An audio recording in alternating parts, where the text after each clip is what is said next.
have we got lined up? We have someone that I've been watching over the last few months, only joined this year and has already done an amazing amount of work, and I'm sure her partner does something as well, but whatever. So let's welcome Josh and Cara. That's the way I like it. That's the way I like it. That's the way I like it. That's the way I like it. Hi. Hello. Are we not on hugging terms? You are. You can hug me. Geez, you're tall. You're better. Yeah. See, one of the other prerequisites was height. Yeah. Sorry.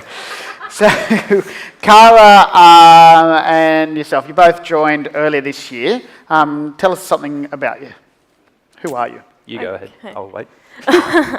Okay, so I guess, we joined in end of February this year. Prior to that, we did already own some properties. We do live in a regional Queensland town. It is serviced, or it does service mining, so it has been in a huge decline. I think that's been the biggest challenge for us. We do have a young son as well, so that's a bit about our family and where we were beforehand. Our biggest issue before joining was our properties were costing us $64,000 a year, which is huge, clearly. I guess mine was a PPR for me. Josh had the same, and then we thought, let's buy a block of land because that would be fun. So we both had properties before we met each other. Then when we started seeing each other, we purchased a block of land after that. So that was at the boom. Since then, it's declined about 30%, which is huge. And so we're in a negative equity position as well. So you had properties that were worth this much and your mortgages were worth this much? Yeah, pretty much. So we couldn't sell anything. Probably a little bit less too. Yeah.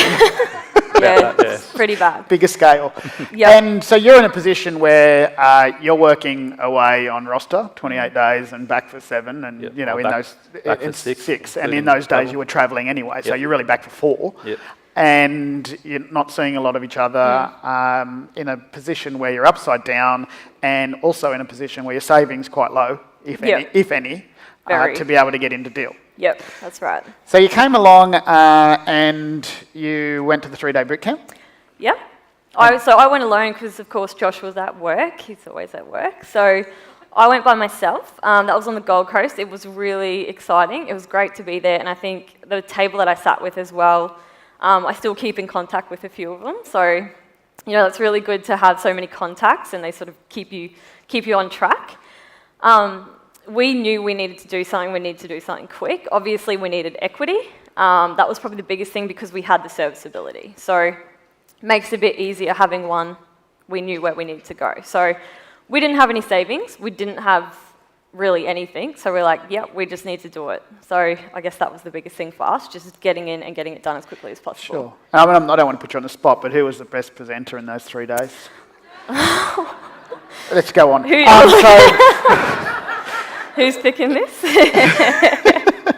So you get on to who's picking the winner. Good response. So you go off and you one of the strategies we talk about is obviously mortgagee in possession. Yep. All right, so you find something, but you've got no savings. No, what do you do? So we were really naughty. We found a mortgagee in possession. It was good because the market is declining, so that's good for us. So there's a lot of cheap buys out there. We ended up getting a personal loan to fund the deposit and the renovation. So because your serviceability is still okay, it's got smashed around a little bit. Though you're in a position where you went off and got a personal loan, and sometimes you just need to do what you need to do to get in there. We really were stuck and we couldn't do anything. Like, we can't sell it, so we're in that position where we just had to do that. So no doubt, Josh, you'd been doing some study at home and whatever, but she's gone to the live event and she's come back full of buzz. And what are you thinking? Yep, righto. Right. He's really good. He just, basically. Very first time she came back, she did like the sign up one day event in Mackay there. And then she came home and she's like, oh, I really want to do it. I said, did you do it? She's like, no, I didn't sign up. Why? Oh, I didn't know. And she showed me a little pamphlet. I said, who the hell is Dymphna? And she's like, it's Dipner. I said, righto, all right, you're pretty keen on this. So I emailed Knowledge Source maybe, to see when the next one was. It was in Townsville. But then, yeah, they let her go ahead and do the sign up after the event. Which is great. You know, Thank God. Yes. I was going to drive to Townsville, which was 4 hours away. Yeah. The next- So you that night, pick yeah. this up. This is in it's a unit. Yep. Yeah, and you pick this up for $90,000. You go in there and you do a bit of a reno. Yeah, so we basically changed everything in that unit. It was a 2-bedroom, 1 bathroom. It was really run down. No one had lived in there for quite a while. It was disgusting. We even took Ash in there sometimes. We were like, oh, do not sit on the carpet, don't touch anything. Like, it was just gross. So he had like a little blanket and an iPad, he was fine.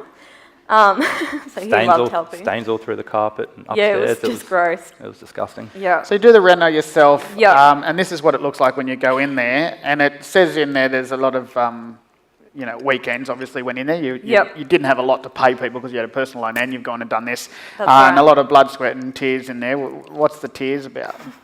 I'll take that. That's working with Cara as a supervisor. It's not true. I'm not that bad. None of the work was hard. We did it all ourselves, but it's just Cara being a supervisor and just slapping that whip. I think after 3 days of painting, you're kind of like, pretty over it. But yeah, we just got it done because we didn't have the funds to splash around. Had you done a reno before? No. First reno? Yep. So you pop this sort of thing out, which is quite a nice, decent job. Yes. You go off and you get 3 valuations done. Yep. And the best one comes in at 195. Yep. So you've got an equity gain of? Almost 90,000. So not bad for their first deal back into the market, yeah? Yeah. So you were also furnished it? We did, yep. So we needed to rent it. We spoke to a few agents and they were like, $240 a weekish. At that, it was just neutral. So we were like, yeah, cool, that's all right. They took about 2 weeks and I was sitting there going, not going to happen. So I got on Gumtree, even Flatmates, what else I do, Facebook, all that sort of stuff. Just did it myself. I put the option there to furnish it. Someone came back and they're like, oh, look, if you throw in towels and pillows and what else, like the bedspread, those sort of little things, I'll take it for 300 a week. So awesome. So you've now got it 4,500 positive cash flow. Yep. And this is, what's the vacancy rate in this area? Above 8%. So you've got an 8% vacancy rate. It's sitting there as an empty product. And of course, Cara and Josh say, well, what is it that can attract someone into my property? And in this place right now, that's an affordable rent, $300, fully furnished. They don't have to bring their own furniture. They just have to literally walk up, put their clothes into the wardrobe, and they're done. Yep. So you refinance that unit, and is that a spelling mistake? Refinance units to get that cash monies. What's that? That's a Gen Y thing. You wouldn't understand. My favourite, Gen Ys, right? Oh, God. What's can't you just write proper English? No. Or proper England, as we say? No. You know what? My daughter, I go and text my daughter, and I'll ask her a question, and she comes back with a capital K. It doesn't take much to put an O in front of a K, seriously. Just speak our language. But welcome, Gen Ys. Yeah. So you ended up going to the boot camp. Obviously, you saw me go around the country and you joined High Res and went to the High Res boot camp. Did you go? Yep. You were there as well? Yeah, Great. which was awesome. So you had a great time. You leave there and what are you thinking? We think, yes, finally, we can do something with these terrible properties we have back home. And yeah, it was basically the next week. We pretty much landed and then went straight into the list of what we had to do and just got it done. So you looked at the fire and safety stuff that you need to do to convert it to a HMO. This is the property you're living in. Yep. So this was our PPR. And what was your decision-making process in here? Well, basically, it's pretty ridiculous for a first home. I'll say that now. At the time, I was like, this is awesome. Obviously, with education, I was like, oh God, that was dumb. But it did kind of work in our favour. So it was 5-bedroom, 2-bathroom. So that one, we actually did have a housemate already because we were like, oh, we need to sort of have someone to sort of pay the mortgage a bit while we were renovating. So made it a bit easier. She's actually still in there, which is great. Okay, so you moved out of the place. We did, oh yeah, Where'd you go to? my parents' house. So we live with my parents at the moment. Not so much the house, just the lounge room. Wasn't actually the house. So you're living in the second lounge room or the main Yeah, lounge room? basically, media room, dining room. Yep. Yeah, All of And the that's, above. and that's the decision you've made Yep. so that you can get yourself ahead. absolutely. Good on you, Josh. Living with the in-laws. He's never home, so it's fine. All right, so you go in and do this one, because this one's costing you a fair pack. It's Yeah. costing you about $900 per week for you to live in it. Absolutely. And you go, well, let's convert it, let's turn it around. So you've turned it around, you've used it up as a house of multi-occupation, and now you've got positive income coming out of it. We do. So 8,000. Yep. Which is a huge turnaround. Pretty good, isn't it? Yep. So knowing that the area's got an 8% vacancy rate, you started to think and said, well, why can't we do it again? So what did you do? Yep. So,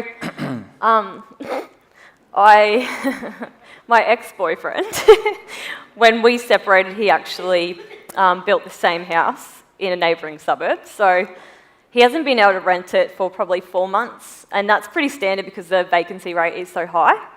So I texted him one day. I was like, "Hey mate, how you going?"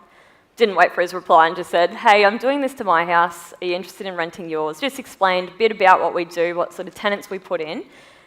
And then he's like, "Yeah, well, okay, let's meet up," because he owns it half with his dad. So we met up and thought, "Oh, here we go." Oh, hang on, Josh, are you at this point going, He actually wasn't there. Yeah, she didn't tell me any of this until it was all done, fine. it's all right, it's okay. Well, you know, we need to get it done. It's also 5 bedrooms, so we need the extra rooms to get the cash flow out of it, or else, yeah, it doesn't really gonna work work. in the area. Yeah. So, I mean, we know the floor plan, we know the people, so it was easy to negotiate, I suppose. It was a bit scary, but we did it. We had a chat. I spent probably half the morning with them, but that's okay. They had heaps of questions, and I was, yeah, right. So now we've got that fully tenanted as well. So how long did it take you to fill it? It took about, I had them all ready to go, so I got the keys. It was ridiculous. We had all this furniture arrive on the Friday. Got the keys that morning. We spent all day putting together everything. Everything come in a box. Oh, it was horrendous. Flat packs. Oh, there was so many flat packs. I'm just done with them. The rubbish pile of boxes was Yeah. like filling the garage. But we had everyone lined up for Saturday, Sunday, Monday. The last one went in on the Thursday after. So yeah, we So had it's them. virtually filled straight away. There's a huge demand for furnished, just Smaller rooms. spacing. Absolutely. 'Cause For this young is a- professionals. Yeah, especially, there's a lot of markets in Australia that are down right now. Yep. And you try and offer someone a whole house and they go, Yep. we're not in a position, we've lost our job, especially the mining industry, and I've got Yeah. nowhere to go. However, you give them a component of a house and they'll take it up every time. Yep. And it's not just people that have lost their job, it just happens to work really well in those areas, especially with a high vacancy rate. So it's great. Yep, So definitely. you're now making 12,000 off the ex-boyfriend. Yep. Pretty good, isn't it? So we've got a few other deals in process. What are they about? So we have our vacant block of land. So we're going to be doing another HMO or rooming house. So we're still deciding on that one. It will be about 19,000 in cash flow. So what I've worked out roughly now with the value of the land and what we're going to build and that sort of thing. So that's going to happen at the start of next year, which is excellent. And because we don't have any equity, we are still negative in equity, slightly. My parents are actually going to go guarantor for that one. They love us a lot. They to just get us want you closer. out of the house. Yeah, we're not moving, but yeah, right. Josh has been here one day for the last month. It's Yeah. enough. Yeah. Okay, so, and you've also got your existing property, which has got a tenant in at the moment. Yeah, yep. We're going to do the exact same thing. It's negative at the moment, but we're going to, same sort of situation, make it a HMO and then Yeah. make more money off him. Or them. And joint venture deals? Yes, so when we were doing our reno for our unit, Our brother-in-law, he's a little bit more keen on it than my sister. She was very much, oh God, don't do it. I'm like, it'll be all right, we'll hold your hand. So they actually bought a mortgagee in possession as well. So we helped them along with their process. They've got it tenanted and everything like that, so they're really keen to keep doing renos. So we're just going to concentrate on renos because we both really need the equity. But they have the equity at the moment, we have the serviceability, so... Together you work really well. We do. Isn't that great? Okay, so what are your lessons? I guess the biggest lesson is you need to go out there and just do it. That was a big thing for us. We were very much at the point, we kind of had to, we did. And we wanted to, so I guess it's just taking that step. You have the knowledge and you have the education and you just need to go out and do it. It's not always easy and it doesn't always go right. There's so many things that come up and go wrong and you have to deal with things, but you just do it and keep going. Once you get to the end, especially with those renovations, it's so satisfying to get there. Also helping others. So like we're helping our parents at the moment because we're living there, we're starting doing little renovations and things like that on their property as well. And just friends are always inboxing, asking how we're going and how we can help them too. So it's been really good. Everyone's sort of been really positive around us, which is great. What I love about the Facebook pages is that, Cara and Josh, Cara is really. doing some amazing stuff, and just to see the feedback that people give around for all the community to each other is really, really quite amazing. So just give us a snapshot of where you started and where you're at now. Yeah, so basically in the 10 months that we've been with the I Love Real Estate community, we've increased our equity by 90,000. And we've increased our cash flow of by 65,300. So it's huge, like a huge difference in our lives. We've also got $25,000 of cash flow in the pipeline for next year, which should be in the first 6 months. The best thing as well, Josh is now not in WA. He is on a 8 days on, 6 days off roster. So 2 hours away. Brilliant. 2 hours away. 2 hours away from home. Instead of 14 hours in flying time. Yep, so Heaps better. Excellent having him there. And obviously it's just the start of our journey, so we've got heaps more to go and we cannot wait till next year. Well done.